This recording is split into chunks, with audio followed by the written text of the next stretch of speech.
Homework S1, question 1. In part A, we're asked to calculate the product moment correlation R from the table of information.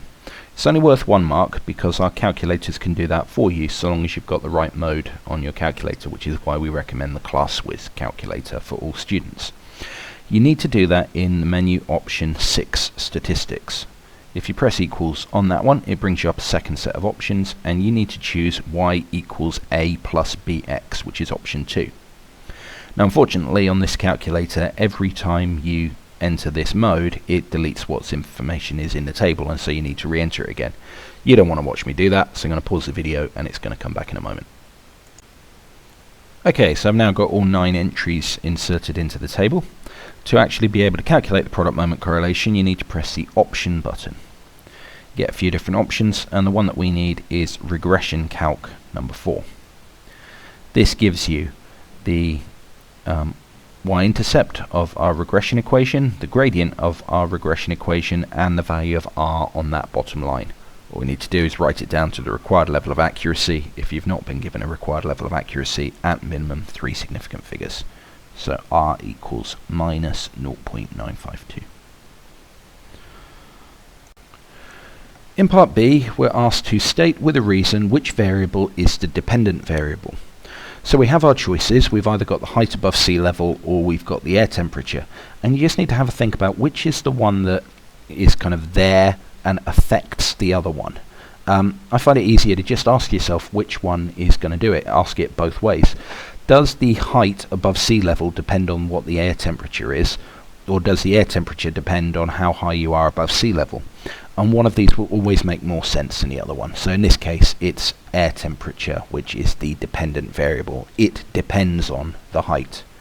So let's state the reason. This is also a question where I personally would prefer to put more information than less. Explain it in 2 ways, because sometimes the question has a key word that needs to get put into the answer. So if you can get the words dependent and response into your answer, those are the 2 most likely words to come up. And just in case the question is very keen to have one word in particular, you're covering your bases. So I'd put temperature changes in response to height.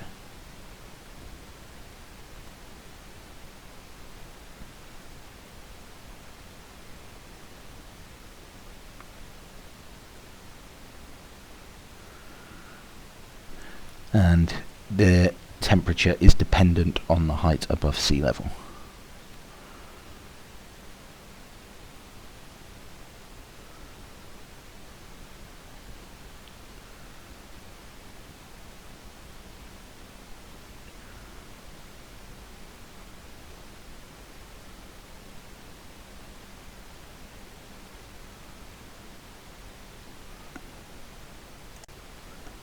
In part C, we're asked to interpret the value of the gradient of the regression line, which is given to us t on h, t equals 24.2 minus 0.0150 h.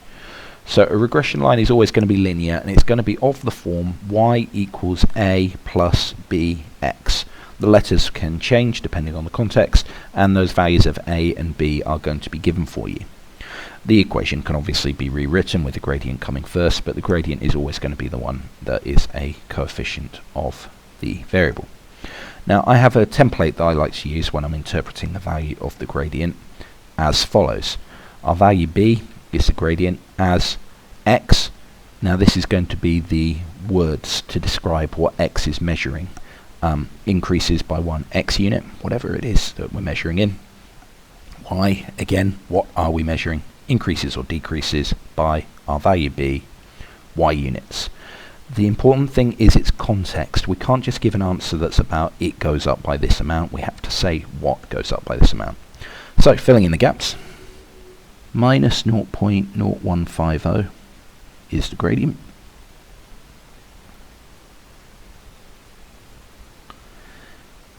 As x. Now our x value in this case is h, and h is height above sea level.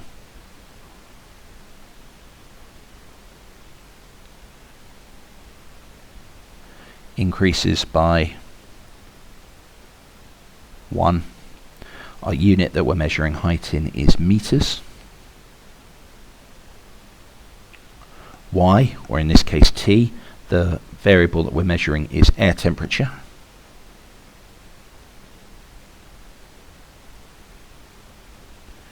In this case, where the negative gradient decreases by B, 0.0150. Note that I'm not using the minus because I use the word decreases. I could use increase by a negative amount. Y units, and that is measured in degrees centigrade. In part D, we're asked to estimate the difference in air temperature between a height of 500 meters and a height of 1,000 meters. We've got two approaches that we can do to this. We can work out what the temperature is at 500, what the temperature is at 1,000, and do one take away the other. But it's easier to just work out the difference. Because this is a linear equation, we can just work out what the difference is between 500 and 1,000 and multiply that by the gradient. So all we have to do is 500 times 0.0150. Because I'm going for difference, I've omitted the minus, but you could include it if you wanted to. And that is equal to 7.5 degrees. Plus or minus, this answer is acceptable.